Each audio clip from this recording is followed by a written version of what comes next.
राधा राधा राधा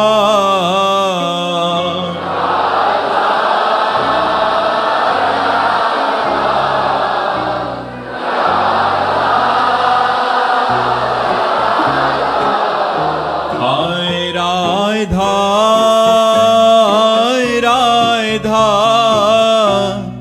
राधा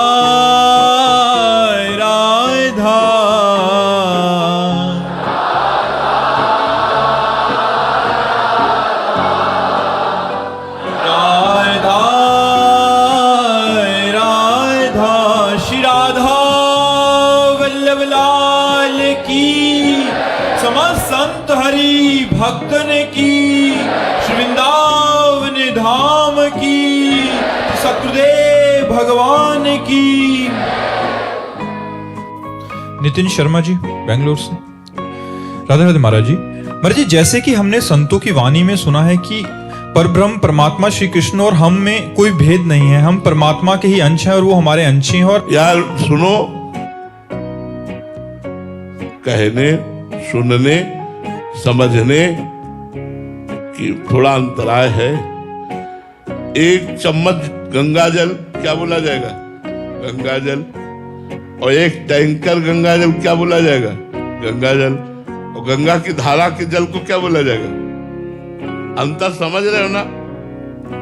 चम्मच से तृप्ति नहीं होगी। टैंकर में नहा भी सकते हो और धारा में खड़े हो गए तो ब्रह्मविद ब्रह्मयो भवति।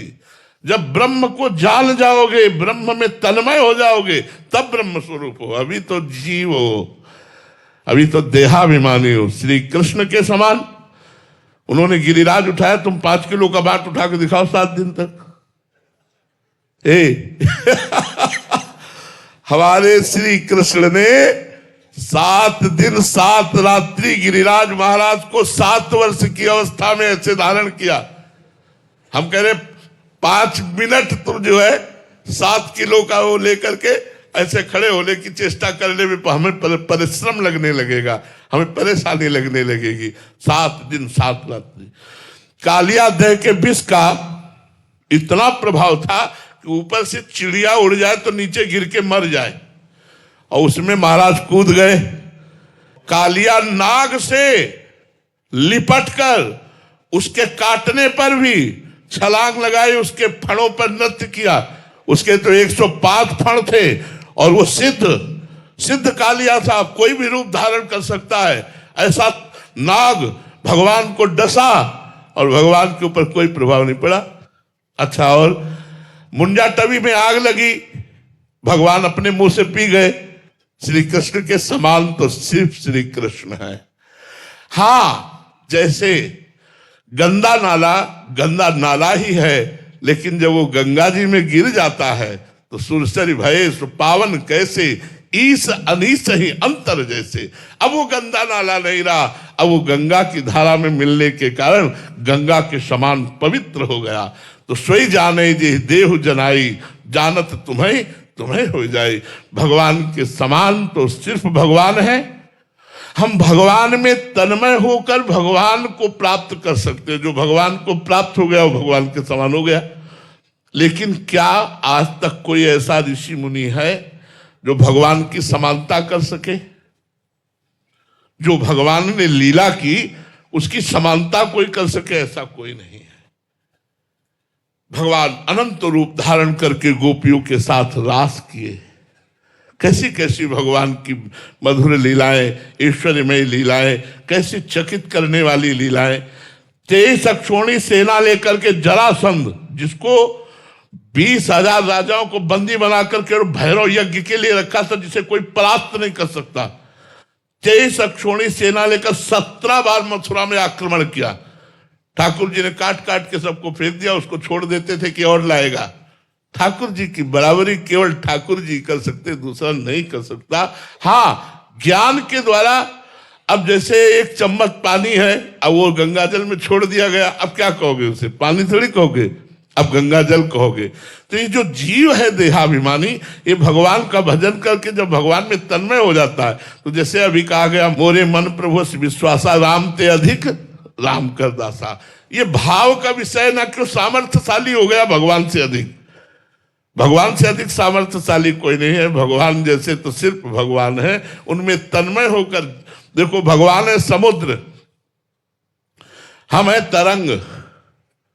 तरंग किसकी होती है? समुद्र की ही होती है। लेकिन जब तक उसमें वायु विकार है तब तक आप उसे समुद्र नहीं कह सकते, उसे तरंग कहेंगे। जहां वायु विकार हटा वो समुद्र हो जाता है। ऐसे माया विकार हटा तो जीव ब्रह्म स्वरूप हो गया। ब्रह्मविद ब्रह्म ही भवति। तो ऐसी बात समझो। इसलिए भगवान के चरणों का रहस्य जानने वाले सनक सनंदन सनातन सनत कुमार ब्रह्मबोध ज्ञान होने पर भी हरिश शरणम हरिश शरणम हरिश शरणम ऐसा जपते रहते हैं। भगवान के समान तो भैया सिर्फ भगवान है। भगवान के ही हम सब अंश हैं, इसलिए भगवत स्वरूप है। क्योंकि पूर्ण का अंश पूर्ण ही होता है, लेकिन हम भगवान नहीं बन जाएंगे, ये भी ध्यान रखो। भगवान के समान तो सिर्फ भगवान है, दूसरा कोई नहीं। जब जब किसी ने वरदान मांगा कि आपके समान पुत्र हो, तो भगवान ने यही कहा, मेरे समान तो सिर्फ मैं हूं, इसलिए मैं ही तुम्हारा पुत्र बनूंगा करके। तो इसलिए भगवान के समान तो सिर्फ भगवान। छठी के दिना देवताओं को भी परास्त कर दे अपनी दहाड़ मात्र से। 6 कोस का जिसका शरीर था, ऐसी पूतना को छठी के दिन लटका दिया सरकार ने। ठाकुर जी ने छठी के दिन, अभी 6 दिन आए हुए थे धराधाम पे, और पूतना मारने के लिए गई तो 6वें दिन ही उसका स्तन मंडल पर महाविष लगा के आई थी। भगवान ने विष भी पिया और उसके प्राण भी पिए। भगवान के समान तो भगवान तृणावर्त, बकासुर, अघासुर, कंस, चाणूर, मुष्टिक, केशी, प्रलंबासुर, धेनुकासुर, ऐसे महाबलियों को भगवान ने खेल खेल में ऐसे मसल डाला। भगवान के समान तो सिर्फ भगवान ही है। बीना जी सूरतगढ़ से। श्री हरिवंश महाराज जी एक दोहा आता है कि सत्संग की आधी घड़ी तप के बरस हजार, तो भी बराबर है नहीं कहे कबीर विचार। महाराज जी क्या सत्संग एक पूर्ण साधना है, किसी और अन्य साधन की फिर आवश्यकता ही नहीं? देखो, तपस्या एक अलग चीज है, सत्संग सीधे भगवान से संबंध कराता है। तपस्या अहम से संबंध कराती है। ये सब तपस्या के जो अंग हैं, इनमें अहम पुष्ट होता है, और सत्संग भगवान से संबंध कराकर अहम का नाश करता है। इसलिए हजारों वर्ष तपस्या की जाए तो अहम तो नष्ट नहीं हुआ ना। और यदि बड़े महापुरुषों का संग मिल जाए तो आधे पल में अहंकार का नाश कर दे। अहंकार को भगवान के चरणों में समर्पित कर दें। जैसे अम्बरीश जी महाराज चक्रवर्ती सम्राट हैं, पर देवर्षि नारद जी का सत्संग प्राप्त होता है। और महान तपस्वी 60 हजार वर्ष की समाधि लगाने वाले तपस्वी दुर्वासा जी हैं। तो देखो, बेमतलब में जाकर एक महाभागवत को सता रहे हैं, बेमतलब में जाके। केवल उनका यश सुना तो ईर्ष्या प्रकट हो गई, हो गए, और पूरी कथा है, कृत्या उत्पन्न कर दी मारने के लिए। ऐसे निरपराध महाभागवत को कष्ट देने की बात आ गई। तो ये तपस्वी की हालत है। और वो भगवान के संबंधी हैं कि हाथ जोड़े 1 वर्ष ऐसे ही खड़े रहे बिना अन्न पाए, जब तक दुर्वासा जी लौट कर नहीं आए। और जब लौट कर आए तो कहा, जीवन में जितने भी भजन साधन सुकृत दान पुण्य हैं, हे सुदर्शन जी हम सब आपको देते हैं, दुर्वासा की जलन मिट जाए। तब वो चरणों में गिर पड़े कि आज मैंने भगवान के भक्ति की महिमा को देखा। तपस्वी दुर्वासा जी अम्बरीश जी के चरणों में गिर पड़े कि आज मैंने भगवान के भक्ति की महिमा को देखा।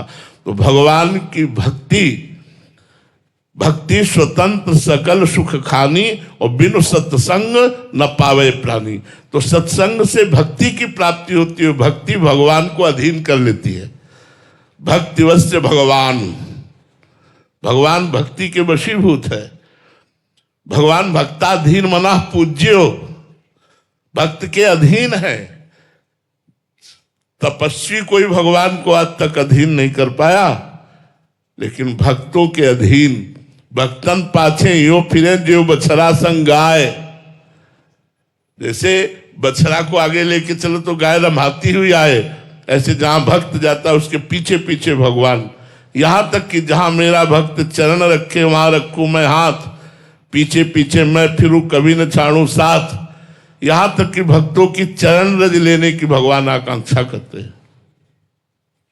निरपेक्षम मुनिम शांतम निर्वैरम समदर्शनम अनुब्रजाम्य हम नित्यम पुये यत्यंगुरेणु भी।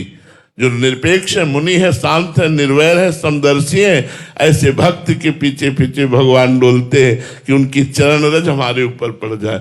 तो तपस्या और भक्ति बहुत अंतर है। तपस्या अहम ग्रह उपासना है, भक्ति दैन्य उपासना है। और भक्ति का प्रादुर्भाव सत्संग से होता है, इसलिए सत्संग की समानता में तपस्या कुछ नहीं है। हजारों वर्ष तपस्या करके जो अनुभव नहीं होगा, आधे पल के सत्संग में वो बात अनुभव में आ जाएगी। इसीलिए तात स्वर्ग अपवर्ग सुख धरी तुला एक अंग, तूल न ताहि सकल मिली जो सुख लव सत्संग। लव मात्र के सत्संग से जो मिल जाएगा वो स्वर्ग और मोक्ष में भी नहीं है, ऐसा वर्णन आया है। प्रवीण जी राजस्थान से। राधे राधे महाराज जी। महाराज जी, सम्मोही मैं जग देखा, मोते संत अधिक करे लेखा। भगवान से भी भगवान के भक्त की उपासना श्रेष्ठ क्यों है महाराज जी? भगवान के होते हुए भी दुर्दशा नहीं रुकी। सबके हृदय अछत अविकारी, सकल जीव जगदीन दुखारी। परमानंद में भगवान सबके हृदय में बैठे, लेकिन दुर्दशा नहीं रुकी। पुनरपि जननम पुनरपि मरणम पुनरपि जननी जठरे शयनम चलता रहा। लेकिन जब भक्त मिला, संत मिला, संत समागम हुआ, बुद्धि बदली, भगवान की भक्ति जागृत हुई, संत कृपा से भगवान की कृपा का परिचय मिला, तो जन्म मरण चक्र रुक गया। संत संग अपवर्ग कर, संत का संग मोक्ष पदवी को प्रदान करने वाला हुआ। तो भगवान सबके हृदय में बैठे हैं, लेकिन काम नहीं आए। काम तब आए जब संत रूप से भगवान मिले और हमें उपदेश किया और हम उनकी आज्ञा का पालन किया, तो भगवान से परिचय हो गया और भगवान की प्राप्ति हो गई। इसलिए मोरे मन प्रभु से विश्वासा, राम ते अधिक राम कर दासा। भगवान ने कहा, जाने उस संत अनंत समाना, सातों सब मुहिमे जग देखा, मोते अधिक संत कर लेखा। मेरे से भी अधिक संत को मानो, क्योंकि संत की कृपा से ही तुम मुझे जान पाओगे।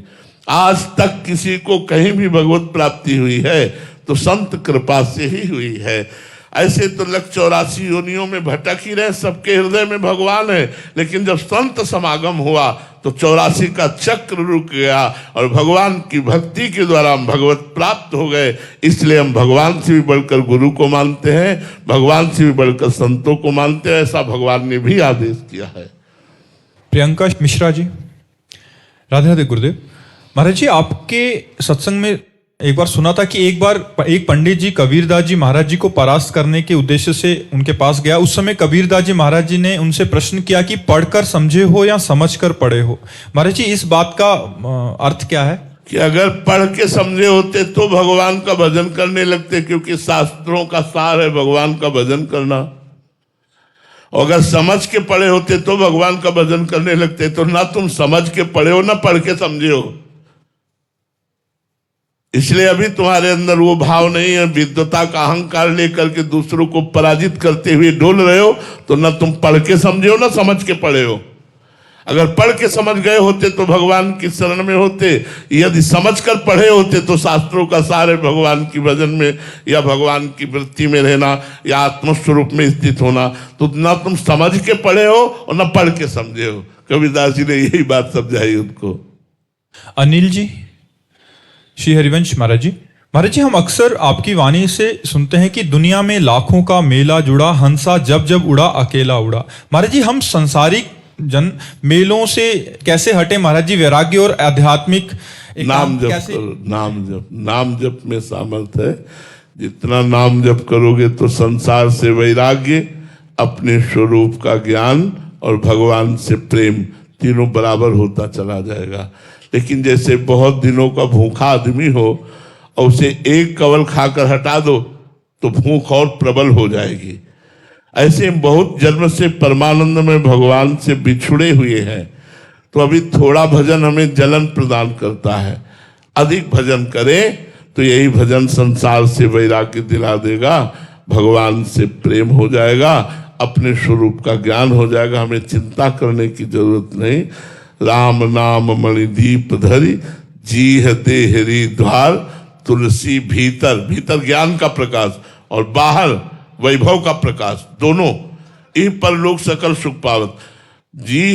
जीव रूपी देहरी पे भगवान का नाम रख लो तो बाहर वैभव का प्रकाश और अंदर ज्ञान वैभव का प्रकाश दोनों हो जाएगा। राम नाम मणिदीप धरि, जीह देहरी द्वार, तुलसी भीतर बाहिरो, जो चाहस उजियार। बाहर भी चकाचक आनंद और अंदर भी चकाचक आनंद भगवान के नाम के प्रभाव से। न्यायाधीश हिमांशु जोशी जी, एमपी हाईकोर्ट। महाराज जी, जीवन की असली सफलता क्या है? स्वरूप का बोध हो जाना, भगवान से प्रेम हो जाना, मैं कौन हूं इसका पता लग जाना और भगवान से प्रेम हो जाना, ये असली सफलता। अगर ये नहीं हुई तो सब सफलता मिट्टी। आप जब शरीर छूटेगा तो आप जज नहीं रहेंगे। शरीर छूटेगा तो आपका करोड़ों का बैंक बैलेंस आपके साथ नहीं जाएगा, आपका बंगला नहीं जाएगा, गाड़ी नहीं जाएगी, पति नहीं जाएगा, परिवार नहीं जाएगा, मित्र नहीं जाएगा, अकेले आप जाएंगे और वो कर्मों का बोझा लेकर। जैसा कर्म किया शुभ या अशुभ उसका बोझा लेकर जाएंगे। तो उत्तम बात है स्वरूप का बोध प्राप्त करके कर्मों को विध्वंस कर देना, भगवान का प्रेम प्राप्त करके समस्त कर्मों को नष्ट करके मुक्त हो जाना, यही जीवन की सफलता है। और तो सब असफलता ही है। सफलता जीवन की है भगवत प्राप्ति, तत्व ज्ञान हो जाना। हेमलता वासुदेवी जी, न्यू दिल्ली से। राधे राधे महाराज जी। महाराज जी, यदि ज्ञान चक्षु को खोलना चाहते हैं हम तो उसकी शुरुआत मैं कहां से करूं? गुरु चरण रज से। बंदो गुरुपद पद्म परागा, सुरुचि सुवास सरस अनुरागा, श्री गुरु पदनख मनगन ज्योति, और सुमिरत दिव्य दृष्टि ही होती। दिव्य दृष्टि कहां से प्राप्त होती? गुरु जी के नखमणि का ध्यान करने से, गुरु जी की चरण रज का सेवन करने से। तो इसलिए पहले गुरु बनाओ, गुरु चरणों की आराधना करो, गुरु चरण कृपा से हमारे ज्ञान नेत्र खुलेंगे। और कोई साधना इसकी नहीं है। नहीं तो चाहे शिव बिरंच सम होई, गुरु बिनु भवनिधि तरह न कोई। तो इसलिए पहले गुरुदेव भगवान का वर्ण करो और गुरुदेव भगवान के द्वारा बताई हुई उपासना पद्धति से उपासना करो, सब बात ठीक हो जाएगी। नैना जी, हिसार से। राधा वल्लभ श्री हरिवंश महाराज जी। महाराज जी, भक्ति में मनमानी अर्थात मन की चाहना बाधक क्यों है और फिर हम हमारी मनमानी का पूर्ण रूप से त्याग कैसे कर पाएंगे? देखो, मनमानी का मतलब है कि बिहारी जी हैं इधर, आप कह रहे हैं मैं बहुत दौड़ने वाला हूं, इधर से प्राप्त करूंगा, मैं छठी करा जाऊंगा। ये छठी करा जाना मनमानी हुआ और बिहारी जी की तरफ चलना हुआ गुरुमानी। अब आप छठी की तरफ जिंदगी भर दौड़ते रहे, क्या बिहारी जी के दर्शन पा जाएंगे? और बिहारी जी की तरफ आप लेट करके चले तो भी आप पहुंच जाएंगे, लेटे लेटे जाए तो भी पहुंच जाएंगे, क्योंकि एक एक कदम आप बिहारी जी के नजदीक होते जाएंगे। तो शास्त्र आज्ञा और गुरु आज्ञा भगवान के नजदीक आपको पहुंचाती है। और मनमानी उल्टा चाल है, इसलिए मनमानी चलने वाला कभी भगवत प्राप्ति नहीं कर सकता। अब मनमानी छोड़ने के लिए शास्त्र और गुरु की आज्ञा में अपने आप को समर्पित करना पड़ता है। जैसा हमारे गुरुदेव कहें, जैसा शास्त्र कहे, वैसा हमें चलना है। उसमें मुझे कोई विचार नहीं करना, अपनी बुद्धि नहीं लगानी, तो हमारा बेड़ा पार हो जाएगा। संदीप जी, दिल्ली से। राधे राधे महाराज जी। गुरुदेव, आपने सत्संग में बताया था कि आपकी किडनी खराब होने से पहले आपको साधन का ज्यादा भरोसा था, लेकिन किडनी खराब की खबर मिलने के साथ ही आपकी शरणागति बिल्कुल दृढ़ हो गई। तो महाराज जी, हम जैसे साधकों को ऐसी ही किसी घटना का इंतजार करना चाहिए या किसी अन्य साधन से? नहीं भैया, मत करना इंतजार घटना का। बहुत भगवान की कृपा है जिससे हम आपके सामने बोल पा रहे, नहीं तो दशा नहीं है शरीर की बोलने की। पीड़ा पूरे शरीर में, भयंकर पीड़ा है पूरे शरीर में इस समय भी, पर वो भगवान की कृपा से। तो भगवान से मनाओ कि शरीर स्वस्थ रहे और मन आपके चरणों में लग जाए, ये बहुत बड़ी बात है।